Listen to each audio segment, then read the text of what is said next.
Pipe line வேணுங்க ஐயா. அது மாதிரி கோவளம் பகுதியை சேர்ந்த கார்மேல் நகருக்கு 100 மீட்டருக்கு சிமெண்ட் ரோடு வேணுங்க ஐயா. இதை நிறைவேற்றி கொடுத்தா ரொம்ப நல்லதா இருக்கும் ஐயா. நீங்க ஏதாவது ப்ரொபோசல் கொடுத்துருக்கீங்களா? ஏற்கனவே கொடுத்துருக்கீங்களா?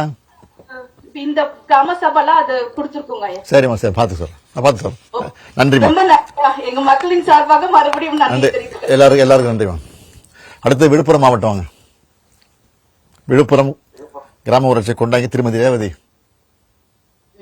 விழுப்புரம் மாவட்டம். ஆமா, நான் ஒரு கேள்வி கேட்டுறேன். முதல்ல தாய் மாணவர் திட்டத்துல உங்க ஊராட்சியில் எத்தனை பேர் பயன்பெறாங்க? அதே மாதிரி 60 வயசுக்கு மேற்பட்டவங்களுக்கு ரேஷன் பொருட்கள் வீட்டுக்கு வந்து கொடுக்க சொல்லியிருக்கோம். அதெல்லாம் கொடுக்குறாங்களா? அதை பத்தி சொல்ல முடியும் ஐயா? எங்க கிராம பகுதியில மொத்தம் 24 பேர் இந்த திட்டத்தின் மூலமா பயன்பெறாங்க. நன்றி மனு. நன்றிங்க ஐயா. வேற ஏதாவது சொல்ல விரும்புறீங்களா? வேற ஏதாவது? ஆமாங்க ஐயா. சொல்லுங்க. மாண்புமிகு முதலமைச்சர் ஐயா அவர்களுக்கு எனது கனிவான வணக்கம். எனது பெயர் ரேவதி. நல்லா இருக்கீங்களா ஐயா? நல்லா இருக்கு. நீங்க நல்லா இருக்கீங்களா? நல்லா இருக்கேன் ஐயா. மகிழ்ச்சி. நான் ஓம் சக்தி மகளிர் சுய குழுல உறுப்பினரா இருக்கேன். எங்க குழுவானது ஊராட்சி அளவிலான கூட்டமைப்புல இணைஞ்சிருக்கு. இதன் மூலமா எனக்கு தொழிற்கடனாக சமுதாய முதலீட்டு நிதியிலிருந்து ஒரு 1.5 லட்சம் ரூபாய் கடன் கொடுத்தாங்க ஐயா. இந்த கடனை பயன்படுத்தி 2 தையல் மிஷின், ஒரு ஓவர்லாக் மிஷின் வாங்கி கடை ஒண்ணு வச்சிருக்கேன். அந்த கடையில இருந்து வரும் வருமானத்துல எனது குடும்ப செலவிற்கும் பிள்ளைங்களோட படிப்பு செலவிற்கும் நான் வாங்கி கடனையும் என்னால கட்ட முடியுது ஐயா. என்ன போல இருக்கிற 2 மகளிருக்கும் இந்த தொழிலை கத்து கொடுத்து அவங்களையும் வேலைக்கு வச்சிருக்கேன். என்னாலயும் 2 பேருக்கு சம்பளம் கொடுக்க முடியுதுன்றத பெருமையா சொல்லிக்கிறேன் ஐயா.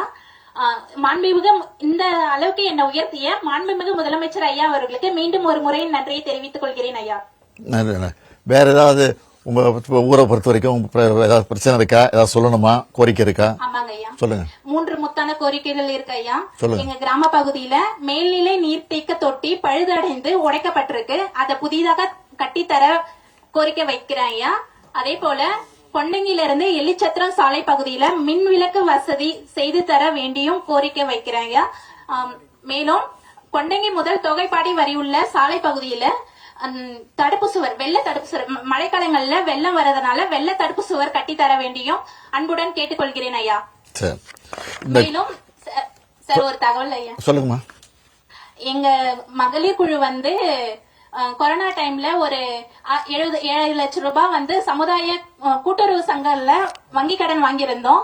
தாங்கள் ஆட்சிக்கு வந்ததுனால எங்களுக்கு அந்த கடன் தள்ளுபடி ஆயிற்று. அதை எங்க மக்கள் சார்பா உங்களுக்கு நன்றியை தெரிவித்துக் கொள்கிறேன் ஐயா.